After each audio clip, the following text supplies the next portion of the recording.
ಇವತ್ತಿನ ದಿನ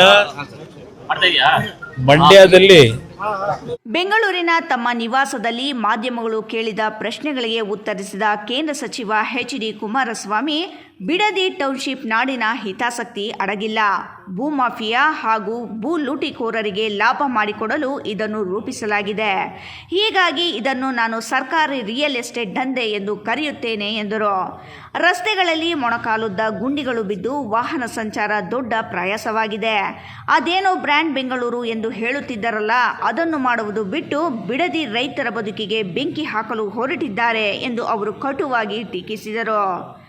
ಬೆಂಗಳೂರು ಅಭಿವೃದ್ಧಿಗೆ ಎಳ್ಳಷ್ಟು ಉಪಯೋಗ ಆಗದ ಈ ಯೋಜನೆಯನ್ನು ತಮ್ಮ ಸ್ವಾರ್ಥಕ್ಕಾಗಿ ರಿಯಲ್ ಎಸ್ಟೇಟ್ ಮಾಫಿಯಾದೊಂದಿಗೆ ಕೈಜೋಡಿಸಿ ರೈತರ ಭೂಮಿಯನ್ನು ಲೂಟಿ ಹೊಡೆಯಲು ಹೊರಟಿದ್ದಾರೆ. ಈ ಹಿನ್ನೆಲೆಯಲ್ಲಿ ತಮ್ಮ ಪಕ್ಷ ರೈತರ ಪರವಾಗಿ ನಿಲ್ಲುತ್ತದೆ, ಅವರ ಜೊತೆ ನಿಂತು ಕಾನೂನು ಹೋರಾಟ ನಡೆಸುತ್ತದೆ. ಈ ಯೋಜನೆ ಕುಮಾರಸ್ವಾಮಿ ಅವರ ಕೂಸು ಎಂದು ಮುಖ್ಯಮಂತ್ರಿ ಸೇರಿದಂತೆ ಇನ್ನೂ ಕೆಲವರು ಹೇಳುತ್ತಿದ್ದಾರೆ. ನಾನು ಚಿಂತನೆ ಮಾಡಿದ್ದು 2006ರಲ್ಲಿ, ಈಗ ನಾವು ಇರುವುದು 2026.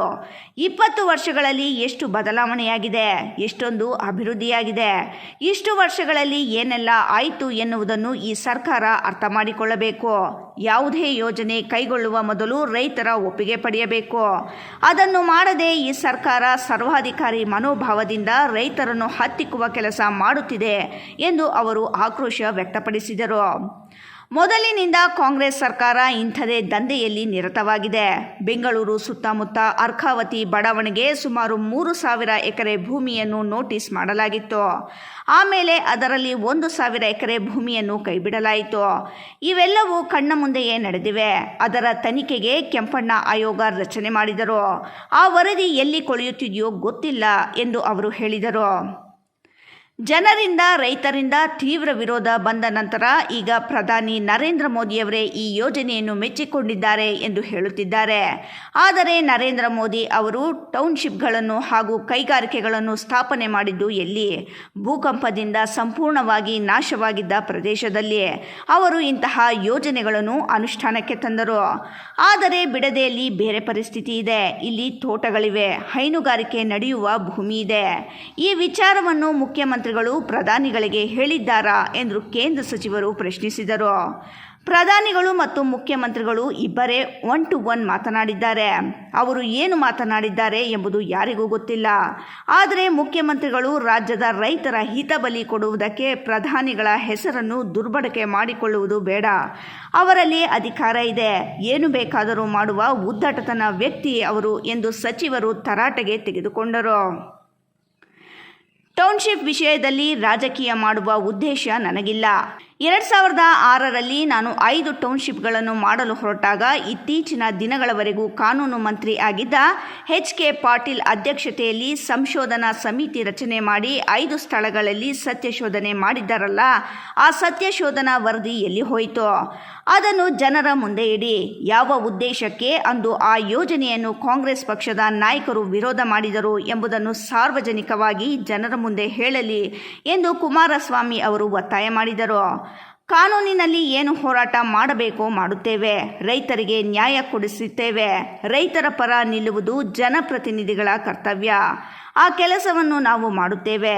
ಯಾವುದೇ ಕಾರಣಕ್ಕೂ ರೈತರ ಭೂಮಿ ಕೊಳ್ಳೆ ಹೊಡೆಯಲು ಬಿಡುವುದಿಲ್ಲ ಎಂದು ಅವರು ನೇರ ಮಾತುಗಳಲ್ಲಿ ಹೇಳಿದರು.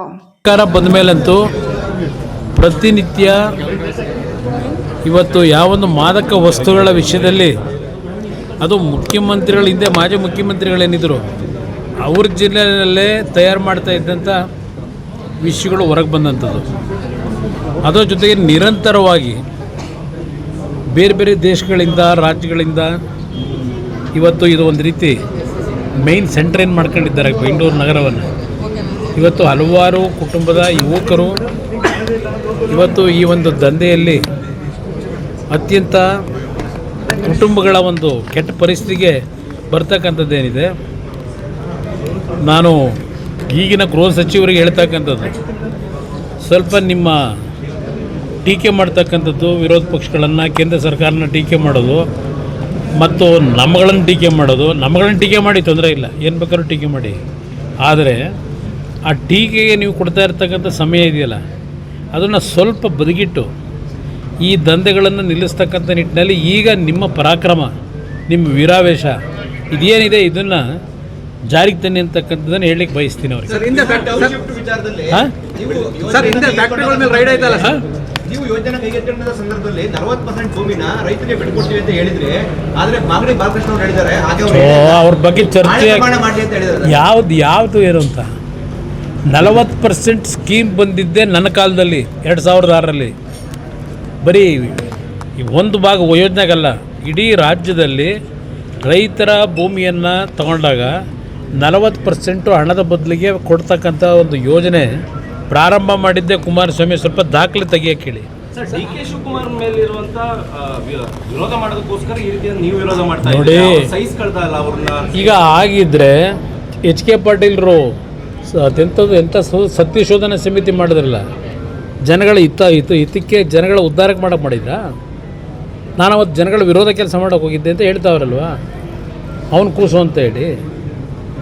ಇವತ್ತು ರಾಜಕೀಯವಾಗಿ ವಿರೋಧ ಮಾಡೋಕ್ಕಲ್ಲ, ಅಲ್ಲಿರ್ತಕ್ಕಂಥ ಲೂಪ್ ಹೋಲ್ಸ್ ಏನಿದೆ, ಅವ್ರ ಉದ್ದೇಶ ಏನಿದೆ, ಇವತ್ತು ರಿಯಲ್ ಎಸ್ಟೇಟ್ ದಂಧೆ ಮಾಡ್ತಕ್ಕಂಥದ್ದಕ್ಕೆ ಯಾವ ನೈಸ್ ಕಂಪ್ನಿ ಅವತ್ತು ಬೆಂಗಳೂರು ಮೈಸೂರು ರಸ್ತೆ ಮಾಡಬೇಕಾದವರು ಇನ್ನು ಬೆಂಗಳೂರು ಸುತ್ತನೇ ಗಿರಿಕಿ ಹೊಡಿತಾ ಇಲ್ವಾ?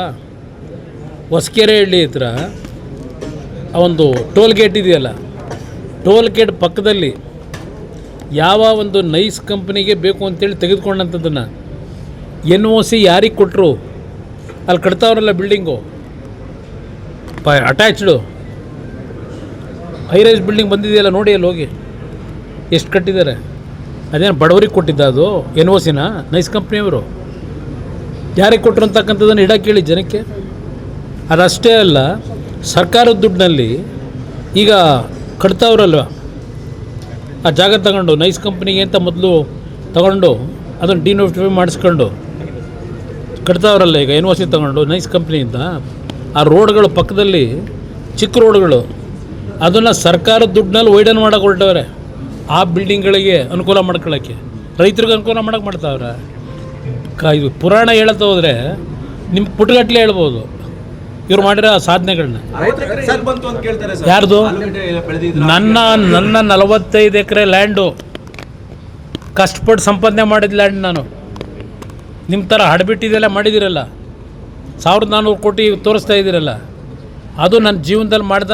ನಾನು ರಾಜಕಾರಣಕ್ಕೆ ಬರೋದಕ್ಕಿಂತ ಮುಂಚೆ ಮೈಸೂರಿನಲ್ಲಿ ಒಂದು ಹಂಚಿಕೆದಾರನಾಗಿ, ಇಲ್ಲಿ ನಮ್ಮ ಬ್ರದರು ಇದ್ದಾರೆ ಇಲ್ಲಿ, ಅವ್ರದ್ದು ನಮ್ಮ ಪಕ್ಕದ ಆಫೀಸೇ ಅವ್ರದ್ದು.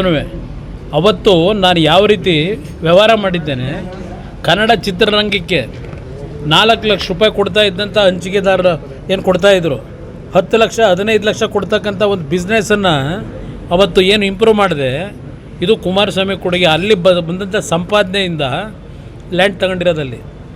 ಇಲ್ಲಿ ಯಾವೊಂದು ಇವ್ರನ್ನ ಕಿಡ್ನ್ಯಾಪ್ ಮಾಡಿ ಮಾಡಿದಂಥ ಭೂಮಿಗಳಲ್ಲ ಅದು. ಎಲ್ಲ ಹಣೆ ಪ್ರಮಾಣ ಯಾರು ಮಾಡ್ತಾರೆ?